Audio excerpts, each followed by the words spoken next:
There are many reasons rich people don't work for money. One of them is tax. Rich Dad used to say, people who work for money pay a high percentage of taxes. The main reason is that after 1971, the United States dollar stopped being money, and the United States dollar became the fiat currency. Me, what is fiat currency? Rich Dad, fiat currency is money that has no value and is not supported by anything of value except government decree. Me, what is the government's decision? In short, the government makes a law which states that a certain piece of paper is money, legal tender. For example, you have to pay taxes in the country's fiat currency. You can't pay taxes with gold or chickens. Me, what's wrong with fiat currency? The government tends to spend more than it collects in taxes. They make promises they can't always keep. So they print fiat currency to pay their bills, making the fiat currency increasingly worthless. So I have to work harder, and life becomes more expensive? Exactly. Are fiat currencies becoming worthless? Eventually, all currency becomes worthless because the government doesn't know how to make money. They only know how to spend money. The French philosopher Voltaire, 1694 to 1778, said, finally, paper money returns to its true value, namely zero. As long as the United States dollar was backed by gold, it was difficult to print money. Once the United States dollar was not backed by gold, the printing presses started printing, and savers became losers. After 1971, the US dollar became toxic. In 1971, the US dollar became a debt or IOU, acknowledgement of debt from the American taxpayer. As long as the taxpayer did not complain, the printing presses kept running. Printing toxic money was like giving alcohol to a drunken sailor. Alcohol makes the alcoholic feel good, and so does money, even though it is toxic money. For 29 years, from 1971 to 2000, the world kept partying. Unfortunately, the party is over. The first 10 years of this century saw the world experience three enormous collapses. First, the dot-com crash in 2000, then the real estate crash in 2007, followed by the stock market crash in 2008. Each time the market crashed, the printing presses ramped up, printing more money, hoping the economy wouldn't collapse. So, the boom between 1971 and 2000 was created by printed money? Rich Dad, exactly. Me. But now the party is over? Yes, and they still print money? Hoping more printed money will save the economy? Yes, that's why savers are losers. Today, interest rates for bank savings are close to zero. Once again, savers are losers.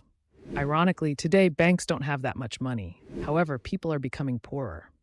The reason is that our money is poisonous. Money makes people poorer. People who work for money and save become sick. In 1976, a saver could save and become rich. For example, in 1976, $1 million in savings x 15% interest equal $150,000 a year. You could live well on $150,000 a year in 1976. But the situation is very different today. Today, $1 million in savings x 2% interest equals $20,000 a year. That's how big the decline in the value of money is, and 2% interest rates are high these days. Let's look at interest rates compared to inflation. If the inflation rate is 5%, means you lose 3% of your money in a year. Inflation occurs because the government continues to print money. One of the reasons rich people get richer is because rich people love debt. Rich people know how to use debt to become richer.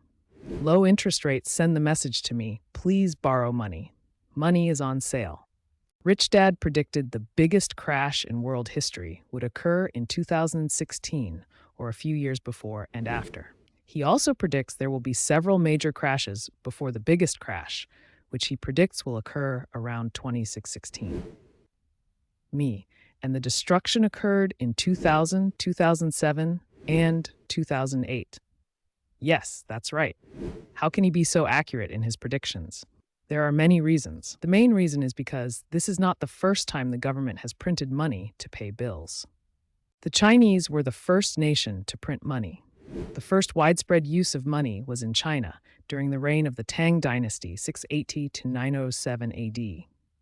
The use of paper money spread to India, Persia, and Japan, but the spread did not last long because trade stopped when people stopped accepting paper money. I asked, why did people stop accepting paper money? Rich Dad, Because the government always prints too much money, and the government is doing the same thing today. The Roman Empire collapsed in part because rulers began taxing farmers to finance their wars. When tax collections could not cover the costs of war, Roman emperors devalued coins. Reducing the value of coins is how they print money. I asked, what is meant by reducing value? Rich Dad answered, what he meant was that they mixed metals like gold and silver with base metals like nickel and copper, lowering the value of their coins. Soon, the people did not believe the value of their coins. The United States did the same thing in 1964. That's why the United States silver coins have a little copper on the edge. George Washington minted Continentals to finance the Revolutionary War. The Army stopped fighting when the Continental score dropped to 0. Today, the phrase, "not worth the Continental," continues to apply. During the Civil War, Southern America printed money to fight against Northern America. The Confederate dollar has no value. So Rich Dad's predictions were based on history? Yes, and in other circumstances, true financial education should include financial history. History allows us to see the future. Today, our money is growing increasingly toxic as governments around the world print money. Why do they print money? To keep their economy from collapsing. You can see, after 1971, when Nixon took the dollar off the gold standard, the economy took off. Printed money threw the United States and the world into a bubble. In 2000, the bubble started to leak. To prevent a crash, the government prints more money.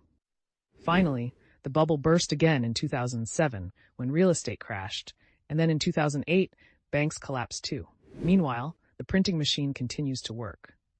And now the global economy could collapse? Yes. After 2008, the U.S. Federal Reserve Bank and the United States Treasury Department started the largest money printing in world history, an event known as quantitative easing. This is what happens to fiat currency when the government prints money. The U.S. dollar lost nearly 90% of its value from 1913, the year the Federal Reserve was created, to 1971, the year Nixon took the dollar off the gold standard. If you find this video useful, subscribe to this channel so you don't miss out on the latest video updates. So our money is the real reason the rich are getting richer, while the poor and middle class are getting poorer. Yes, there are 4 main reasons for this gap. 1. Globalization. Migrant jobs are moving to low-wage countries. Because rich people own factories, they become richer when they can hire low-wage employees. 2. Technology. If someone who works for money wants more money, a creative engineer will create robots or software or AI, artificial intelligence, to replace workers. Robots do not need benefits or time off and will work around the time. If you find this video useful, subscribe to this channel so you don't miss out on the latest video updates. 3. Financialization, the science of printing money.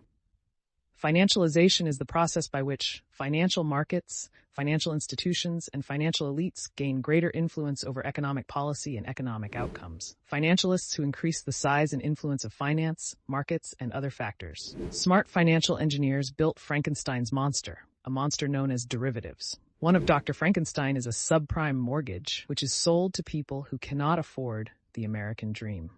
These financial engineers engineered these toxic mortgages, rated them as prime, and sold them to the world as assets. Warren Buffett called derivatives a financial weapon of mass destruction. In 2007, this weapon of mass destruction began to explode. The global economy is about to collapse. Taxpayers bailed out bankers who, instead of being sent to prison, were instead given bonuses.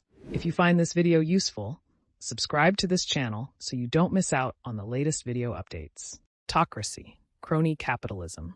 Kleptocracy is a government or state where people in power exploit state resources and steal through rules created by a thief or several thieves, and a society whose leaders made themselves rich and powerful by stealing from the rest of us. Today, kleptocracy is rampant not only in America, but throughout the world. Corruption is rampant in government, sports, education, business, and even in religious areas. Today, there are many people who believe that Washington, D.C., it is an abbreviation for District of Corruption. Financialism cannot happen without kleptocracy. If you find this video useful, subscribe to this channel so you don't miss out on the latest video updates. The baby boom generation, 1946 to 1964, was the cause of much of the surge in prosperity from 1971 to 2000. Unfortunately, this group is no longer babies. They are now senior citizens. The peak of their purchasing power has been exhausted. Their luxury house is for sale. There is a saying, demography is destiny. They will live longer, act younger, and shake the global economy until 2050. Many of them will take more from the economy than they give. There are 75 million baby boomers in America. The next baby boom is the millennial generation, 1981 to 1997. The number will be 81 million in the United States in 2036. If you find this video useful, please subscribe to this channel so you don't miss out on the latest video updates. The Western world is old. The New World is young. The New World is emerging markets such as India, Vietnam, the Middle East, South America, Africa, and Eastern Europe. The New World is the world of the millennial generation. They are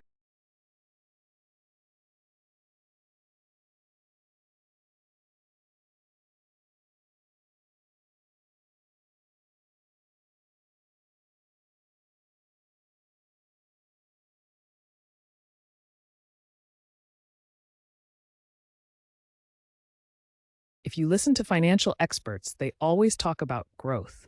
The word growth makes the heart beat faster. The word growth gets people excited. Grow the economy, grow our wealth. After the 2008 crash, experts continued to talk about early signs of economic recovery. This means they are looking for fresh growth. Savers really became losers in 2008. That was the year when the United States Federal Reserve Bank began the largest money printing operation in world history, and the printing hasn't stopped. If you find this video useful, please subscribe to this channel so you don't miss the next video update. September 2010, Warren Buffett said this to savers: "One thing I will tell you, that the worst investment you can make is a cash investment. Everyone says cash is what matters and everything like that. After a while, cash will be worthless." Our leaders are still hoping for more early signs of economic recovery, more growth. They hope that printing more money will save the economy. Lord Rothschild of the influential Rothschild banking dynasty is often quoted like this: "This is the greatest experiment in monetary history in world history." If you find this video useful, please subscribe to this channel so you don't miss out on further information updates. The Rothschild family established the modern global banking system in the 1760s in Germany. Can our politicians save us? No, the issue is not political. Rothschild Bank founder Mayer Amschel Rothschild, 1744 to 1812, said, "Give me control of the state's money and I don't care who makes the laws." So, does it make any difference whether those in power in Washington are Republicans or Democrats? That's right. Remember the golden rule. Those who have the gold make the rules. Rich Dad taught me to play by the rules made by rich people. If you want to learn more about the money rules that rich people follow, continue this video.